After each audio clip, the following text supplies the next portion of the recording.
Bismillahirrahmanirrahim. Assalamualaikum warahmatullahi wabarakatuh. Selamat pagi dan salam sejahtera untuk kita semua. Pertama-tama marilah kita panjatkan puji syukur kehadirat Allah Subhanahu wa taala karena telah memberikan rahmat kesehatan dan keselamatan sehingga kita dapat melaksanakan presentasi pada pagi hari ini. Adapun topik yang akan kita bahas adalah tentang determinism teknologi. Di sini saya, bersama dengan teman-teman saya, Anita Sufah. Halo Anita, Halo. dan juga dengan saya sendiri Lala Afafa, dan terakhir ada Zulfa Azizah. Halo Mbak Zulfa. Halo. Baik, saya akan membimbing jalannya diskusi ini. Pada kesempatan kali ini kita akan memulai membahas tentang sejarah lahirnya teori determinism teknologi.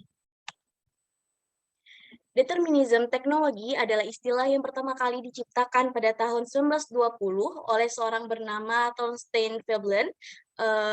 Beliau lahir di tahun sistem itunya berlangsung pada tahun 1857 sampai 1929 yang percaya bahwa teknologi adalah entitas yang otonom dan independen dalam sejarahnya. Berdasarkan asal-usul determinism teknologi, yang dimaksud dengan determinism teknologi adalah bahwa orang-orang dari setiap generasi memiliki penemunya sendiri yang menghasilkan karya-karya teknologi yang menjadi dasar pembangunan manusia. Hal ini semakin memperjelas gagasan bahwa ada hubungan erat antara perkembangan teknologi dan masyarakat yang telah lama ada hingga akhirnya disebut determinism teknologi. Nah, untuk penjelasan selanjutnya akan saya beri kepada teman saya Anita Sufa. Kepada Anita dipersilakan. Nah, selanjutnya perumus teori determinism teknologi. Istilah determinism teknologi pertama kali diciptakan oleh seseorang bernama Thorstein Veblen pada tahun 1920. Thorstein Veblen adalah seseorang ekonom dan sosiolog Amerika dan pemimpin ekonomi institusional. Nah, selain Thorstein Veblen, ada juga Herbert Marshall McLuhan. Lebih dikenal sebagai Marshall McLuhan, adalah seorang ilmuwan komunikasi dan kritikus asal Edmonton, Kanada. Salah satu varian determinism teknologi dari McLuhan adalah the medium is the message. Media digunakan untuk menyampaikan pesan, tetapi menurut McLuhan bukan hanya sekedar alat, tetapi memiliki peranan yang tertentu. Slide selanjutnya.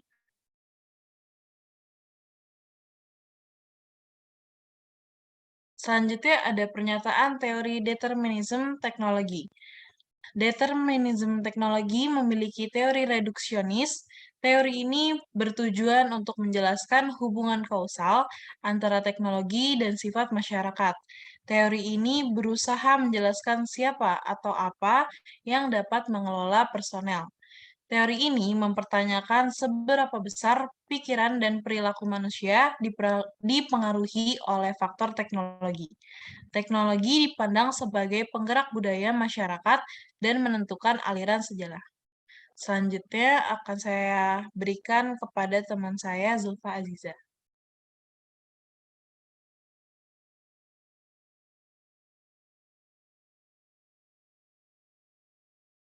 Untuk pembahasan selanjutnya akan kita persilakan kepada Zulfa Aziza. Kepada Zulfa Aziza dipersilakan. Baik, terima kasih Mbak Lala. Selanjutnya, di sini saya akan menjelaskan tentang contoh penerapan teori determinisme teknologi secara umum. Penemuan senjata mengubah cara konflik diselesaikan dengan mengubah wajah pertempuran. Contohnya, pistol membutuhkan sedikit usaha dan keterampilan untuk digunakan dengan benar dan dapat digunakan dari jarak yang aman. Ini berbeda dengan cara perang sebelumnya yang dilakukan dengan pedang dan panahan yang merevolusi senjata yang digunakan dalam perang. Maka dari itu, setiap penemuan baru memicu transisi ke masyarakat yang berbeda. Selanjutnya ada contoh penerapan teori determinisme teknologi dalam dakwah. Pada zaman dahulu, penyebaran dakwah hanya melalui perkumpulan kelompok seperti di masjid atau aula. Tetapi dengan seiringnya berkembang zaman, penyebaran dakwah semakin luas melalui media sosial dan yang menyebarkan tidak hanya ustadz atau para ulama, akan tetapi para muda-mudi juga yang berkontribusi dalam perkembangan dakwah melalui media sosial dengan berbagai inovasi khas milenial, sehingga penyebaran dakwah tidak lagi monoton. Seperti yang terlihat di contoh gambar ini, yang pertama dulu lebih sering di masjid-masjid, sekarang juga masih, tapi ada juga model terbaru, yaitu melalui YouTube dan lain-lain. Mungkin itu saja, saya kembalikan kepada moderator.